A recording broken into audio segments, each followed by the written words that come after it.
Hi, I'm Jack, and welcome back, because today I'm going to give you guys my ranking of my favorite movies of 2023 so far. Let me know down below in the comments, what are your favorite movies of the year, or if you want to just give me your number one favorite, I'd love to know that down below. Now that we're halfway through the year and it's about to be August, we've had a lot of great movies so far this year, and I'd love to know your ranking before I give you mine. And before I give you mine, here are some honorable mentions.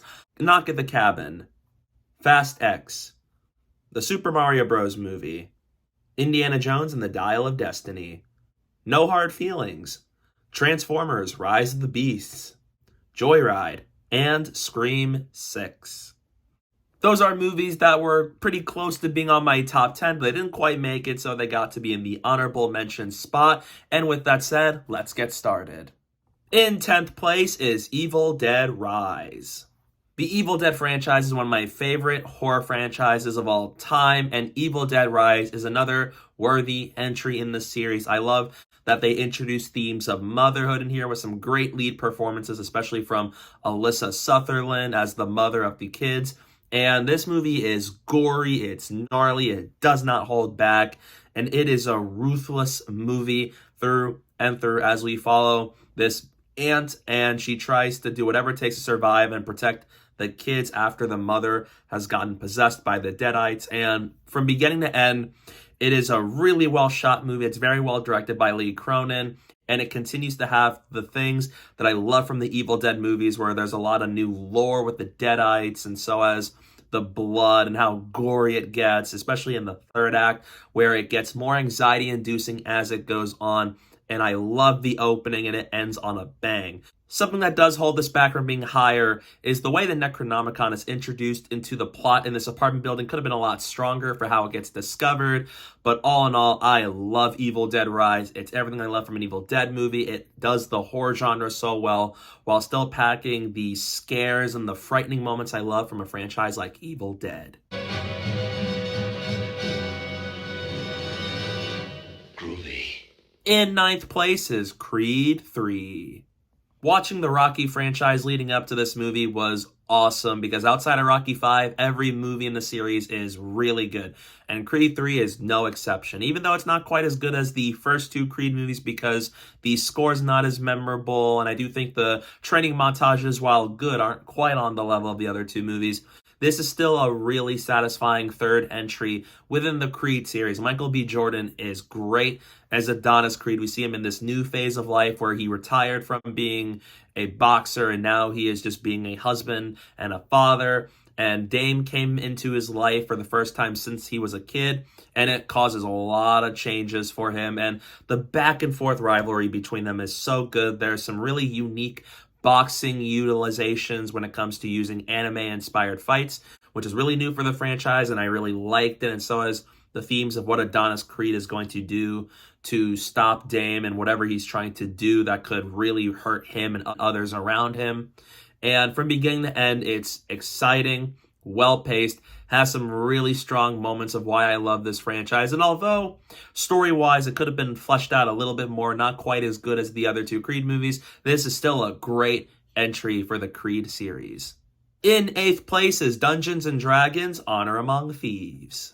I love this movie. This is one of the most fun movies of the year, and I'm not someone that knows much about Dungeons & Dragons or has even played it.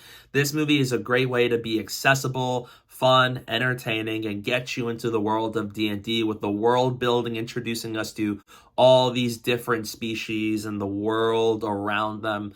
And it is led marvelously by Chris Pine as Edgin, who is charismatic, charming, really funny in this movie. This is one of my favorite roles of his, and his dynamic with all these other actors like Michelle Rodriguez, Justice Smith, Sophia Lillis, and Hugh Grant, completely off the charts here. Everybody is really good here. Visually, it's also a really good looking movie too, and there's a lot of really good action and sequences, especially from Regé-Jean Page's Zank. And from beginning to end, it's just a whole lot of fun. It's one of the funniest movies of the year, really well directed by John Francis Daly and Jonathan Goldstein, who brought to us one of the best comedy movies of the last couple of years with Game Night. And it retains the great utilizations of comedy while having action and adventure in there for a movie like this. And it really utilizes the fantasy world so well. So this is one of the biggest surprise movies of the year, and it comes in 8th place. In 7th place is Barbie. This is one of the most funniest movies of the year. It's so enjoyable. I love Margot Robbie as Barbie. This is one of my favorite roles of hers, and the way she conveys bringing Barbie to life in this movie, and so as her fantastic dynamic with all the other actors in this movie is fantastic, and I'm so glad this movie is a hit because this is one of my favorite roles of hers and one of my favorite movies from Margot Robbie. It's also really well acted from even Ryan Gosling as Ken, who is an MVP in this movie. He is hysterical, and this is by far one of my favorite performances from Ryan Gosling. I'm just Ken, where I see the love she sees a friend. And even with how it utilizes bringing Barbie Land to life and how it visualizes the real world to tell a satire about gender roles and equality and how the patriarchy is a bad thing, this is really good. It does do a lot of big swings in this movie. It definitely subverts what we tend to expect from Barbie. And majority of the time, I do really like it a lot, and how it's fun, fast-paced, witty, really well written, and especially for trying to do all of these big things and tell a story about self-love, which I really like throughout as it tells Barbie's story, because Barbie's storyline in here is wonderful. And I do think that some characters could have been better developed. Some of them came off as caricatures, and as much as I love Will Ferrell, his whole purpose in the movie wasn't really quite as interesting on the level of the others after a certain point. And I can't wait to see what Greta Gerwig does next after this, especially with her doing Narnia movies. So, really liked Barbie, and it is in 7th place on my list, and another win for her. In 6th place is Air. This is another surprise movie for me. I love uplifting stories, movies about real people, and this is one of the most uplifting movies of the year, where we follow Sonny Vaccaro as he's trying to get the deal with Michael Jordan to be for the Nike, and so as bringing Air Jordans to life. It is a really optimistic and uplifting story, visualizes the 80s so well. Love the performances from Matt Damon, Ben Affleck, Jason Bateman, and even Chris Tucker. Everybody was so good in this movie, and especially with some really powerful scenes from Viola Davis and Matt Damon. And how it tells the story is really cool, just giving us a lot of insight on how this big thing with Air Jordans came to be and how they ended up managing to get Michael Jordan to sign a deal with Nike. And this movie is funny, it is brought to life so well, and this is one of the most uplifting and exciting movies of the year. And this is one of the best movies that I've seen Ben Affleck make of the last couple of years. It's a really good movie. Really reminds me of Ford versus Ferrari for this year. So overall, loved Air, and if you haven't seen it, go check it out. In 5th place is John Wick Chapter 4. Not only is this the best movie in the John Wick series, but this is one of the greatest action movies of the last couple of years, up there with the likes of Mission Impossible, Fallout, Die Hard, and so much more. Keanu Reeves is someone I really like, and I love him in the role of John Wick, and this is by far his best work as this character. The action sequences here are nothing short of incredible. They pull off so many things like the Devils and Dragons shotgun. However they made that work, I'm still amazed how they even pulled it off. And so it has really good one-take action sequences with all these different characters, and by far having the best set of supporting characters out of these movies with Mr. Nobody, Kane, Akira. Everybody was so compelling here with great performances, and visually, really colorful movie, really stunning to look at too, as we see John Wick wage war against the high table as he does whatever it takes to find a way out of this life that we've seen him go through over the course of these movies. And it ends on an absolute bang with an awesome third act where everything gets more and more dangerous. The stakes keep on rising with some really memorable characters, really memorable action, and by far having my favorite story in the John Wick series. And it ends on a really satisfying note for the character, and this is one of the greatest action movies of the year and of all time. So in 5th place, John Wick Chapter 4. In 4th place is Mission Impossible Dead Reckoning Part 1. This and the next 2 movies on my list are pretty interchangeable at the moment, but this is where I stand for now. I love the Mission Impossible franchise. Tom Cruise and Christopher McQuarrie strike gold once again with their collaborations with one another, where we see Ethan Hunt and his IMF team are going on a mission to stop a rogue AI known as the Entity. This movie is pretty much another win for Mission Impossible, with the amazing practical stunt work, like the train sequence in the third act, which is absolutely riveting and stress-inducing. So is the Fiat car chase with Ethan Hunt and Grace, who is a great introduction to the series, one of my favorite new characters, played marvelously by Haley Atwell. And so is having the best score by Lorne Balfe out of the entire series.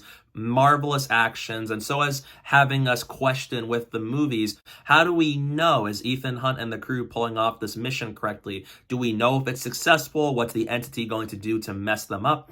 And this movie does so many things, twists and turns, that I really liked how it went really ambitious with so many new ideas. We've never seen Ethan Hunt and the team face a threat like this before.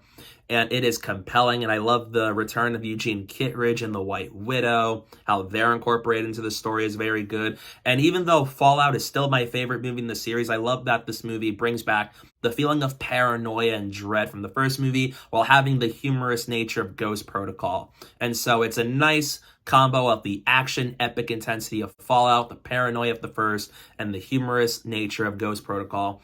It is another amazing Mission Impossible movie, and it's by far my second favorite movie in the series. From beginning to end, it's riveting, intense, and it's another movie that would rank among one of the best action movies of the last couple of years. So cannot wait for Dead Reckoning Part 2, because in fourth place is Dead Reckoning Part 1. In third place is Guardians of the Galaxy Volume 3.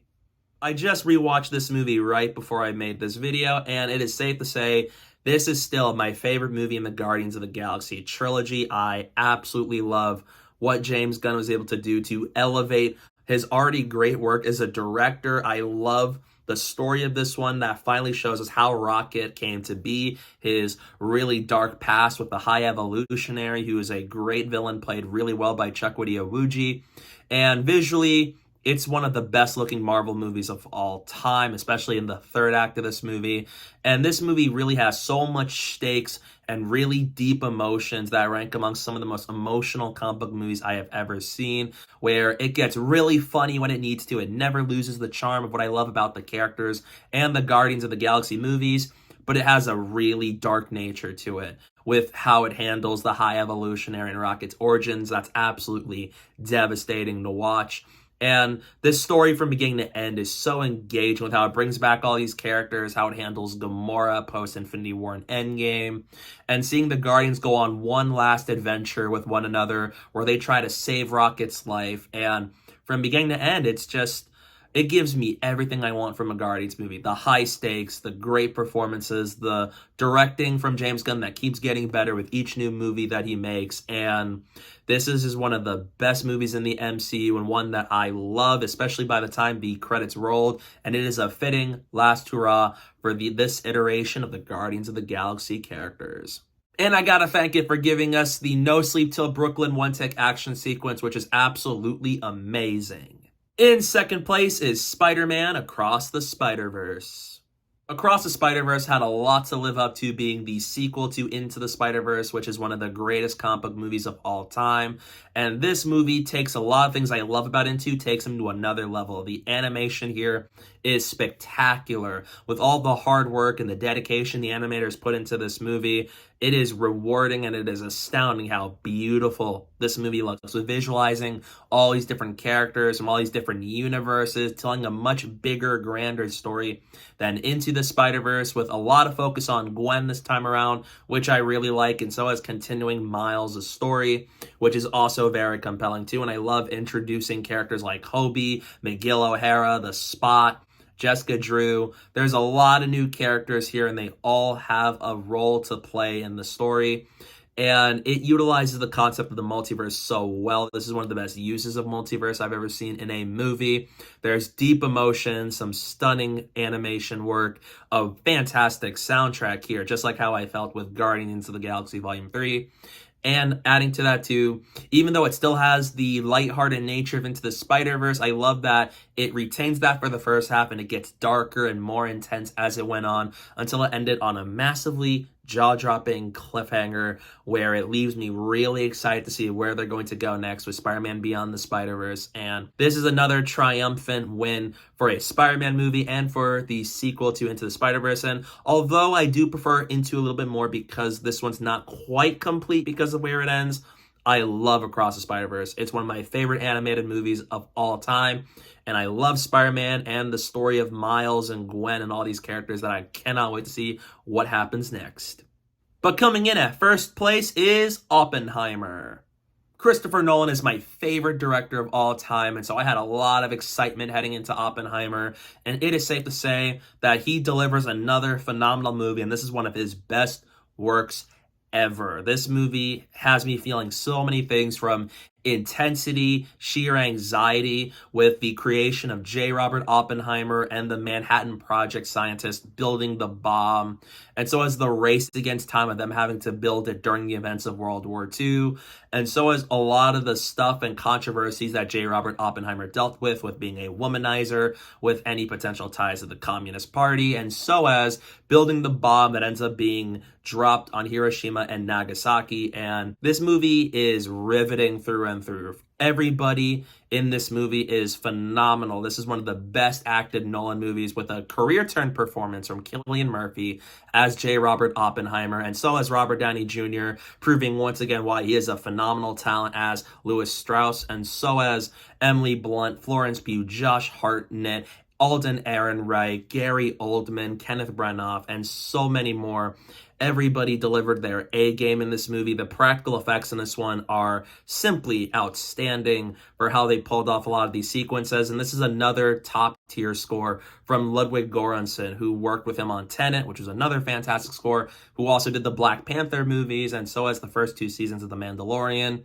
This is another triumphant movie. It's my favorite biopic of all time, where we really question, like, were they right for making the bomb? And this movie tackles so many different things from all these different eras of his life, before the Manhattan Project, during the creation of the bomb, and even the controversies afterwards. And it is a marvelous movie. It's a very talky movie, but one I was thoroughly engaged with from beginning to end, and proves why Christopher Nolan is a master director who always puts his A game into his movies. And this is why he's my favorite director of all time. And the ending of this movie absolutely floored. I was speechless by the time it ended, where it really has me reevaluating my safety in the world, because weapons like this are out there, and how devastating nuclear weapons are and what they can do at any point in time. So absolutely loved Oppenheimer. Not only is this one of my absolute favorite movies from Nolan, but so far it is my favorite movie of the year. So in first place is Oppenheimer. So yeah, that's my favorite movies of the year so far. What are your favorite movies of the year so far? Let me know down below in the comments section. I'd love to know your thoughts on it. And to give you all a reminder, I'm going to be doing a college program for the entire back half of the year that I'm really looking forward to doing. And because of it, I don't know if I'll be making videos as much as I usually do, so you may either see a less frequent output of videos from me, or I may be on a long hiatus to where I don't make any videos at all during the back half of the year. But I will try and do my best to make videos while I can do so, and so as when 2024 begins. So if you see me put out videos a lot less than I originally intend to, then that is why, that is the reason. And I also want to say to thank you all so much for tuning into my channel the past 2 years. It means a lot to me to be where I am at now with these videos on my channel. I'm really happy with what I do here, just to express my love of movies and shows.